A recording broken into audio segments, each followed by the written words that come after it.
3 ते 4 गाड्या किंबहुना त्याच्यापेक्षा जास्त गाड्या या स्फोटाच्या भक्ष्यस्थानी पडल्याचं आपण दृश्यांमध्ये पाहतोय। ही अगदी ताजी दृश्य आहेत आणि या दृश्यांवरनं आपण अंदाज लावू शकतो की स्फोट घडला त्या क्षणी नेमकं काय झालं किंवा या स्फोटाची तीव्रता किती मोठी होती। या घटनेनंतर संपूर्ण दिल्ली परिसरात हाय अलर्ट जारी करण्यात आलाय।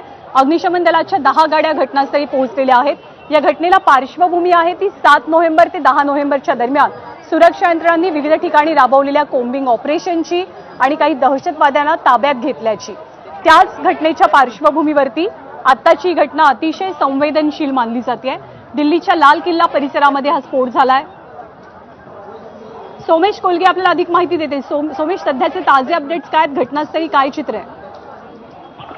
सध्याची माहिती मिळते त्यानुसार एक जीवितहानी झाल्याची शक्यता व्यक्त केली जाते आणि या संपूर्ण कारमध्ये जो स्फोट झाला त्याचा परिणाम म्हणून लागलेल्या आगीतून ही जीवितहानी झाल्याचं शक्यता व्यक्त केली जाते आणि सध्या तिथे आगीवर नियंत्रण मिळवण्याचे प्रयत्न सुरू आहेत आणि या प्रयत्नांचा भाग म्हणून फायर ब्रिगेडच्या 7 गाड्या या आता सध्या लाल किल्ला मेट्रो स्टेशनला पोहोचलेल्या आहेत आणि या गाड्यांमधून या संपूर्ण आगीवरती नियंत्रण मिळवण्याचे प्रयत्न सुरू आहेत। साधारणपणे अर्धा तास उलटून गेलेला आहे। सोमेश, ही जर का दृश्य आपण पाहिली त्या सगळ्या दृश्यांमध्ये लक्षात येत आहे की काही गाड्यांचा अक्षरशः चक्काचूर झालेला आहे।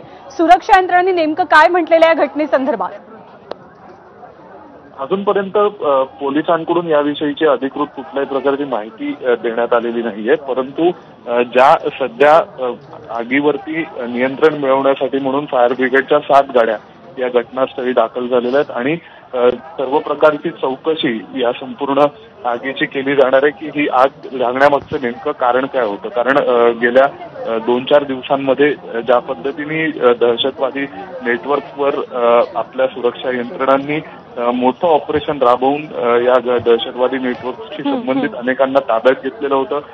आजच सकाळी फरीदाबादमध्ये सोमेश, एनएसजी सुद्धा घटनास्थळावरती पोहोचल्याची माहिती मिळते। सुरक्षा यंत्रणांनी संपूर्ण परिसराचा ताबा नेमका कसा घेतलाय?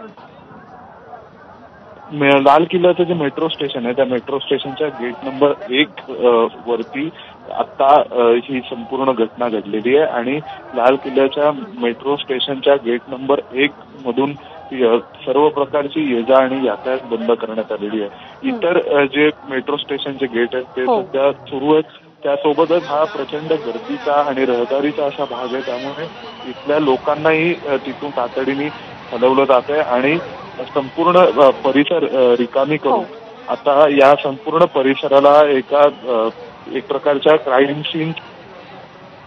सोमेश, त्याचबरोबर संपूर्ण दिल्ली हाय अलर्ट वरती आहे। दिल्लीच्या नागरिकांना नेमक्या काही सूचना दिल्या गेलेल्या आहेत का? संध्याकाळची वेळ आहे, अनेक लोक ऑफिसवरनं आपल्या घरी यायला निघालेले आहेत। अगदी प्राईम लोकेशनला महत्वाच्या ठिकाणी हा स्फोट झालेला आहे। काय परिस्थिती आहे दिल्ली आणि सगळ्या आसपासच्या परिसरातली? या संपूर्ण स्फोटामुळे निश्चितच पूर्ण दिल्लीमध्ये एक संशयाचं वातावरण निर्माण झालंय आणि त्यासोबतच भीतीचं वातावरण देखील आहे। कारण दिल्लीशी संबंधित परिसरांमध्येच सुरक्षा यंत्रणांनी ऑपरेशन्स राबवून कारवाया करून अनेक दहशतवाद्यांना ताब्यात घेतलं होतं। दहशतवादी संघटनांशी संबंधित ही सगळी मंडळी होती आणि त्यानंतर आता लाल किल्ला जो अतिशय गर्दीचा आणि रहदारीचा भाग आहे आणि यापूर्वी सुद्धा अनेकदा हा परिसर दहशतवाद्यांच्या टार्गेटवर होता आणि त्या ठिकाणी अशा प्रकारे स्फोट झाल्यामुळे या देखील संध्याकाळच्या वेळी जेव्हा तिथे प्रचंड मोठ्या प्रमाणावर गर्दी असते त्याचा परिणाम म्हणून निश्चितच संपूर्ण बरोबर आहे। लोकांना आवाहन केलं जात आहे की सुरक्षित जिथे आहात तिथे सुरक्षित थांबा। संपूर्ण दिल्लीमध्ये हाय अलर्ट जारी करण्यात आलेला आहे। धन्यवाद सोमेश, ताजी माहिती वेळोवेळी जाणून घेत राहू। तर संपूर्ण परिसरामध्ये आपल्याला गोंधळाचं वातावरण पाहायला मिळतंय, पण जिथे हा स्फोट झाला, जिथे ही घटना घडली तो संपूर्ण परिसर सध्या सुरक्षा यंत्रणांनी आपल्या ताब्यात घेतल्याची माहिती मिळते। नेमकं काय घडलं? संध्याकाळी 6:55 एका गाडीमध्ये स्फोट झाला। ही गाडी नेमकी कुठे होती? तर लाल किल्ला मेट्रो स्टेशनचा परिसर आहे, तिथे गेट नंबर 1 आहे। गेट नंबर 1च्या बरोबर बाजूला ही गाडी पार्क करण्यात आलेली होती।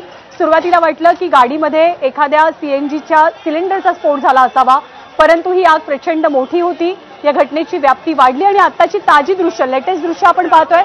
सगळा परिसर पोलिसांनी आपल्या ताब्यात घेतलेला आहे। एनएसजी सुद्धा या ठिकाणी पोहोचल्याची माहिती मिळते। एका व्यक्तीचा मृत्यू झाल्याचं कळतंय आणि त्याचबरोबर अनेक जण गंभीररित्या जखमी झाल्याची सुद्धा माहिती आहे। तर ही थेट व्हिज्युअल लाल किल्ला परिसरातली लाल किल्ल्याची जी वास्तू आहे ती इथून साधारणतः 700 ते 800 मीटर अंतरावरती आहे, म्हणजे 1 किलोमीटरचं साधारणतः अंतर आहे जिथे घटना घडली तिथपासून लाल किल्ल्याचं। पण दिल्ली ही देशाची राजधानी आहे। दिल्लीमध्ये आपल्या देशाचं शासन चालवणारे सर्व वरिष्ठ नेते बसलेले असतात। अख्ख्या देशाचा कारभार हा दिल्लीतनं चालतो। आणखी एक महत्त्वाची गोष्ट म्हणजे 7 नोव्हेंबर ते 10 नोव्हेंबरच्या दरम्यान संपूर्ण देशभरामध्ये जम्मू काश्मीर पोलिसांपासून ते विविध पोलिसांनी, तपास यंत्रणांनी, सुरक्षा यंत्रणांनी काही दहशतवाद्यांना, संशयित दहशतवाद्यांना ताब्यात घेतलेला आहे। त्यांच्याकडची शस्त्र हस्तगत केलेली आहेत आणि त्याच पार्श्वभूमीवर, या घटनांच्या पार्श्वभूमीवर दिल्लीत घडलेली ही आजची घटना अतिशय संवेदनशील आणि महत्त्वाची मानली जाते।